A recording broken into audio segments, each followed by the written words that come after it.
Meus queridos, a pedidos, vamos dar início à nossa disciplina de saúde ocupacional. Antes de começar, quero comentar uma coisa que chamou um pouco a minha atenção ao longo dessa última semana. Todo mundo de quarentena, usando muito rede social, passou por mim vários alunos que postaram aqueles organogramas assim, de escolha de especialidades, né? Nenhum dos organogramas de aluno que passou por mim tinha a medicina do trabalho ou a saúde ocupacional.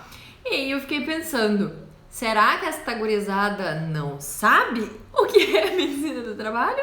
Ou realmente odeia e nem pensa nisso a ponto de botar no organograma? Eu vou ficar com a primeira opção, né? Não sabe, então vamos começar a nossa conversa por aí, tá? Medicina do trabalho é uma especialidade relativamente recente. Foi aprovada pelo Conselho Federal de Medicina em 2003. Então, recém atingiu a maioridade aí, né? Não é nada antiga, por exemplo, que nem a ginecologia. Mas apesar de ser uma especialidade nova, o adoecimento da população trabalhadora vem de muitos e muitos e muitos anos, né? Um dos primeiros relatos que a gente tem de adoecimento de população trabalhadora é da época de Hipócrates, né? O próprio Hipócrates, o pai da medicina, já tinha percebido que determinados grupos de trabalhadores apresentavam patologias diferentes do resto da população. Na ocasião, ele descreveu uma patologia que cursava com dor abdominal, com alguns sintomas neurológicos, psiquiátricos e, eventualmente, com o depósito de uma substância enegrecida ao redor dos dentes. Lá, 460 a.C. Hoje, a gente sabe que essa patologia é o saturnismo, intoxicação pelo chumbo, que na ocasião, os trabalhadores, principalmente de mina, que trabalhavam com extração de metais, obviamente tinham mais do que as outras populações, né?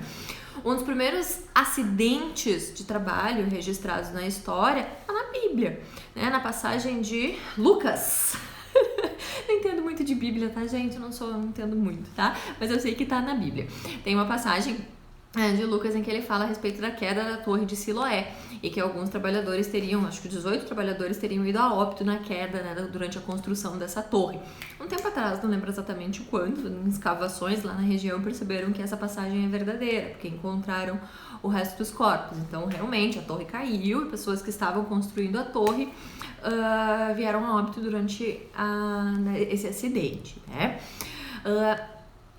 Avançando um pouquinho na história, uma das primeiras doenças efetivamente classificadas como doença de um grupo específico de trabalhadores vem lá da época das navegações. Na Inglaterra, em 1595, mais ou menos, eles registraram a doença dos marinheiros. Hoje a gente sabe já com toda certeza que a doença dos marinheiros, na verdade, é o escorbuto, né? Deficiência de vitamina C. E a título de curiosidade para vocês, entre o registro da doença, que foi mais ou menos 1595, e a primeira medida de prevenção de adoecimento desse grupo de trabalhadores, levou quase 200 anos. Foi em 1795 que a Inglaterra tornou obrigatório o fornecimento de suco de limão para os marinheiros. Foram 200 anos entre a descrição de uma patologia que afetava uma classe trabalhadora e uma medida de controle, no caso coletiva, né, para tentar mitigar, minimizar o adoecimento desse grupo de trabalhadores. Fica o questionamento, né? Será que é só a falta de informação, a falta de transmissão de informação que levou 200 anos para isso acontecer? Pessoalmente, na minha opinião, eu acho que não. Eu acho que tinham outros interesses por trás. Até porque se a gente for olhar ao longo de toda a nossa história, quem é que trabalha? Né? Hoje, nós temos uma visão muito diferente do trabalho, o trabalho enobrece, né? Toda essa questão. Mas durante muito tempo, o trabalho foi visto como uma coisa desonrosa. A população trabalhadora, basicamente, eram os escravos. Tanto que na antiguidade, lá na Grécia Antiga, só era considerado cidadão quem não precisava trabalhar. Quem precisava trabalhar, né, o cidadão comum que precisava trabalhar, nem cidadão não era considerado, justamente por precisar trabalhar, né? Aristóteles, mesmo, né, pensador muito famoso, tem dentre as suas publicações em que diz que a escravidão de uns é necessária para que outros possam ser virtuosos. O que se entende por virtuoso? Dedicar o tempo ao ócio, que para eles isso na ocasião, né, isso era uma coisa boa. Então, por consequência, trabalhar era uma coisa ruim. O próprio Aristóteles também tem uma frase que eu particularmente acho muito impactante para a gente tentar entender por que nós as coisas funcionaram tanto tempo dessa maneira e funcionam até hoje, né? Vou ler para vocês. Aristóteles disse: a utilidade do escravo é semelhante à do animal. Os cidadãos não devem viver uma vida de trabalho trivial ou de negócios. Esse tipo de vida é incompatível com qualidades morais. Tampouco devem os agricultores serem aspirantes à cidadania. Isso foi Aristóteles que disse, né? Porque naquela ocasião, trabalhar era uma coisa desonrosa, não era visto como uma coisa boa.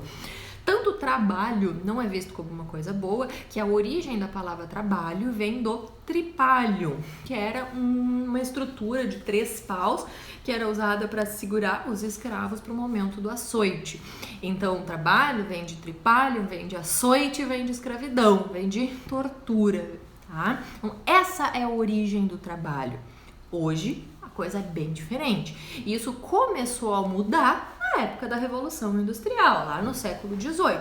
E por que começou a mudar? Porque o mundo estava saindo da escravidão, economicamente a escravidão não estava mais sendo viável, então passou a se ter contratos com as pessoas, contratar trabalhadores para trabalhar nas fábricas na Revolução Industrial, e a partir do momento que tu não pode obrigar alguém a trabalhar pela escravidão, tu precisa que a pessoa trabalhe voluntariamente, obviamente, como sociedade, tu precisa mudar a visão do trabalho, tu precisa que as pessoas queiram trabalhar, e foi a partir daí que a visão do trabalho mudou, passou a ser visto como uma coisa boa, uma coisa que enobrece, né? A partir da Revolução Industrial. Por consequência, até o tipo de vida das pessoas mudou muito na época da Revolução Industrial. Até então, a gente tinha um tipo de trabalho muito mais de mineração, de agricultura. A partir da Revolução Industrial do século XVIII, as pessoas passaram a ir para dentro de fábricas. Então, a gente teve um êxodo rural muito importante, a gente passou a ter trabalho local fechado, confinado, que antigamente não se tinha. A gente passou a ter muita mão de obra de mulher, de criança, que até então tinha, não é questão familiar, mas dentro de fábricas, essa mão de obra acabou sendo muito preferencial, primeiro por a questão das guerras, que os homens iam para a guerra, e também porque a mão de obra de mulher e de criança era mais barata, né? Era muito mais barato contratar uma mulher ou uma criança do que tu contratar um homem, né? As próprias jornadas de trabalho passaram a aumentar, as condições de trabalho deterioraram muito, e com isso, obviamente, o perfil de adoecimento desse grupo, né, de pessoas mudou. Uma característica muito importante da Revolução Industrial é o trabalho infantil, né? Lembrem-se de como que eram o maquinário naquela época. As crianças eram mais valorizadas, preferidas nesse momento, por ter a mão pequenininha. Aí a criança conseguia entrar em alguns lugares para fazer manutenções que um adulto não conseguiria. Então a mão de obra infantil foi muito explorada nessa época. Teve muita criança que se acidentou, obviamente, teve um grande número de acidentabilidade, porque as condições de trabalho realmente não estavam boas. E nesse momento, né, em que se visa o lucro, a produção industrial, a gente parte chega num dado momento em que tu precisa que as pessoas trabalhem. E até hoje funciona dessa maneira. Se uma pessoa está doente, se uma pessoa está aleijada, né, perdeu a mão, essa pessoa não vai produzir. E o excesso de adoecimento, de acidente de trabalho que teve nessa época, obviamente impactou financeiramente. E foi aí, nesse exato momento, em que se passou a pensar na saúde do trabalhador, né? Até então a gente tinha escravo, e enquanto as coisas não estavam impactando no bolso, a saúde do trabalhador ficou do jeito que tá. Foi só quando impactou no bolso, na época da Revolução Industrial. O primeiro serviço de medicina do trabalho dentro de uma fábrica é de 1830, em que um empresário da indústria têxtil percebeu que seus trabalhadores estavam adoecendo muito e que esse excesso de adoecimento estava impactando nos seus lucros. Então ele conversou com o seu médico pessoal e combinou, vai lá, dá uma olhada, né, ver o que dá pra fazer para essas pessoas adoecerem menos, aí que eu preciso que elas produzam mais. O médico aceitou e foi para dentro da fábrica propor medidas sanitárias, né, de higiene, de próprias ergonômicas, enfim, medidas para tentar diminuir o adoecimento e a acidentabilidade dentro dessa indústria têxtil. Foi uma ideia que deu tão certo que está aí até hoje. Claro que mudou, né, muita coisa diferente, mas muito mudou de 1830 para cá. Mas a ideia do médico dentro da fábrica tentando prezar pela saúde do trabalhador foi uma ideia que deu muito certo. Tão certo que Henry Ford, que é tido como um dos maiores empresários da nossa história, também tem uma frase muito célebre que novamente vou ler para vocês, né? Henry Ford disse o seguinte: o corpo médico é a seção da minha fábrica que me dá mais lucro. Por quê? Se o trabalhador tá bem, tá feliz, tá saudável, é óbvio que ele vai produzir mais e vai produzir melhor. Se ele tá produzindo mais e melhor, o lucro da fábrica, obviamente, vai ser potencializado, tá? A medicina do trabalho mesmo surgiu, digamos assim, em 1700, em que o médico italiano chamado Bernardino Ramazzini publicou a primeira obra de medicina do trabalho. Não vou nem me arriscar a dizer o nome, porque é uma obra em latim, eu não sei falar em latim, né? Mas foi o primeiro livro de medicina do trabalho, em que ele relacionou 52 profissões e o principal adoecimento relacionado a essas profissões. Foi uma obra muito revolucionária para a época, porque até então nunca se tinha pensado em nada relacionado a isso, e foi a primeira pessoa que, né, colocou em forma de publicação que tinham trabalhos que adoeciam mais que outros e que tinham patologias que eram mais características de determinados trabalhos. E a proposta de Bernardino Ramazzini com essa publicação foi que, a partir daí, os médicos passassem a investigar, dentro do adoecimento das pessoas, qual é a sua arte, qual é o seu trabalho, porque isso é uma informação relevante dentro do adoecimento, porque a gente sabe que, dependendo da profissão, a pessoa pode ter mais ou menos chance de contrair, de ter determinados tipos de adoecimento, tá? Passando para uma história um pouquinho mais recente, em 1919 foi criada a Organização Internacional do Trabalho e em 48 a Organização Mundial de Saúde. Hoje a OIT e a OMS trabalham mais ou menos juntos, assim, são dois braços, digamos assim, mais ou menos da mesma coisa, tá? E em 1950, o comitê da OIT e OMS publicou o seguinte: o objetivo da saúde ocupacional é adaptar ao trabalho o homem e cada homem à sua atividade. Então, desde 1950, a gente tem essa publicação internacional que um dos nossos objetivos dentro da saúde do trabalhador é fazer com que o trabalho seja adaptado ao homem e o homem ao seu trabalho da melhor maneira possível. E em 1995, mesmo o comitê OIT e a OMS estabeleceu 3 objetivos principais para a saúde ocupacional e para a medicina do trabalho, né? O primeiro deles é a manutenção e promoção da saúde dos trabalhadores, visando a sua capacidade para o trabalho. O segundo, a melhoria das condições do trabalho.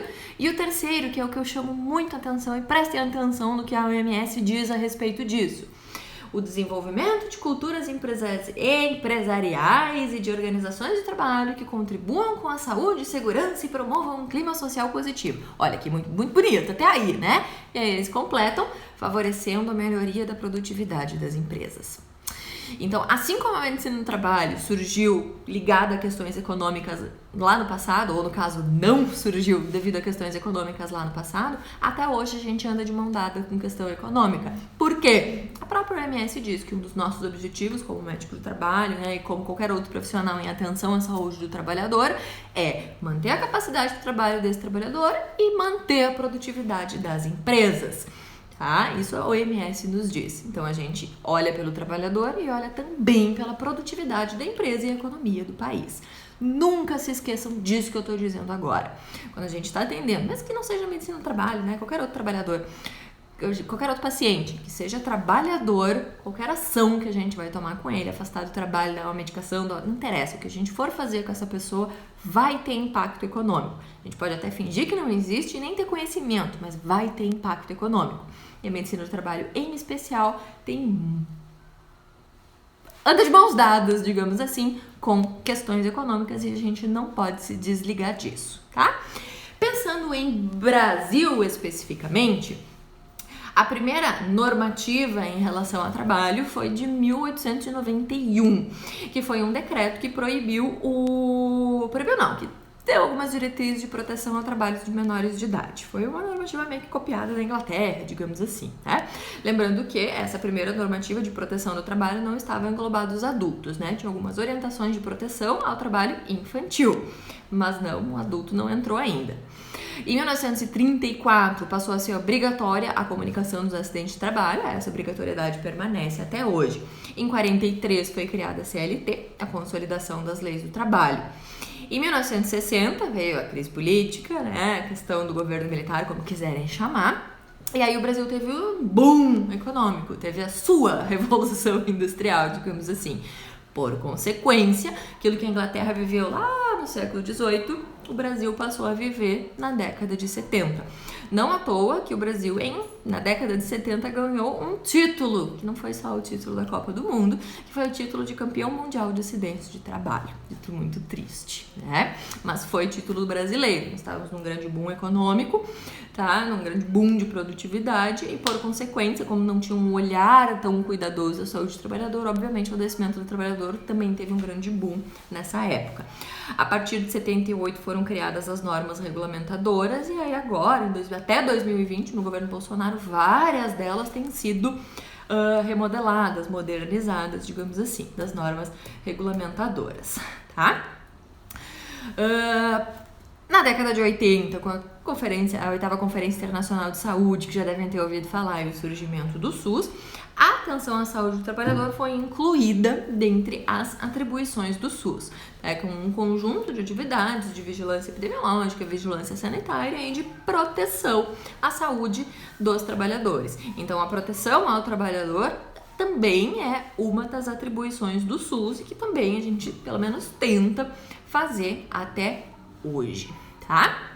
O que eu quero chamar a atenção de vocês?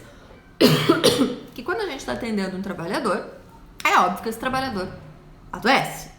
Nem todo adoecimento da população trabalhadora vai obrigatoriamente ser relacionado ao trabalho. A pessoa pode adoecer por N coisas, assim como a população em geral. Mas ela também pode adoecer por causas relacionadas ao trabalho. E esse é o nosso papel, né? A gente conseguir diferenciar o quanto que o trabalho está impactando.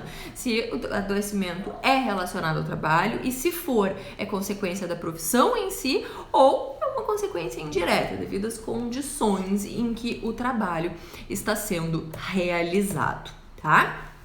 A partir disso, a gente tem o que chamamos da classificação de Schilling, que foi criada em 1984 por um médico inglês que nos ajuda a tentar definir qual é o papel do trabalho no adoecimento do trabalhador. A gente vai chamar aquelas doenças de Schilling 1, quando o trabalho é uma causa necessária para o adoecimento. O que isso significa? Tirou o trabalho, não vai ter como adoecer daquilo ali. Mas é uma causa necessária. Lembrem da epidêmio, tá? Causa necessária lá dos conceitos da epidêmio. A gente vai chamar de Schilling 2 aquelas patologias em que o trabalho funciona como um fator de risco. Mas ele não é um fator suficiente nem um fator necessário. Ele é um fator de risco a mais, né? Por exemplo, a gente sabe que o motorista de ônibus urbano costuma ter mais hipertensão do que a população em geral. Mas essa hipertensão é só pelo fato dele ser motorista de ônibus? Claro que não, né? Tem N outros fatores. Ser motorista de ônibus é um fator de risco a mais. Essas patologias a gente pode vir a enquadrar como Schilling 2, trabalho é fator de risco. E a gente vai enquadrar como Schilling 3 aquelas patologias em que o trabalho desencadeia ou piora, digamos assim, um distúrbio latente que a pessoa tem. Via de regra, o raciocínio são causas alérgicas, né? Normalmente a pessoa já tem alergia, tem, sei lá, alergia à poeira, a pessoa já é alérgica à poeira. E aí foi trabalhar com limpeza, teve contato com poeira, pode ter uma crise de rinite, uma crise de asma, o que for. Então essas são doenças Schilling 3, em que o trabalho ele é desencadeador ou potencializador de um distúrbio latente que a pessoa tenha. Prestem muita atenção na classificação de Schilling, porque vai ser muito importante pra gente daqui pra frente, até para estabelecimento de nexo causal, que isso é a gente que faz, médico, né? Poder dizer se o trabalho é ou não é causador de determinado adoecimento e qual é o peso, digamos assim, do trabalho nesse adoecimento. Certo, gente? Qualquer dúvida, eu estou à disposição, vamos discutir um pouquinho mais sobre isso. Se quiserem, mandem e-mail, estudem, por favor, e até a próxima.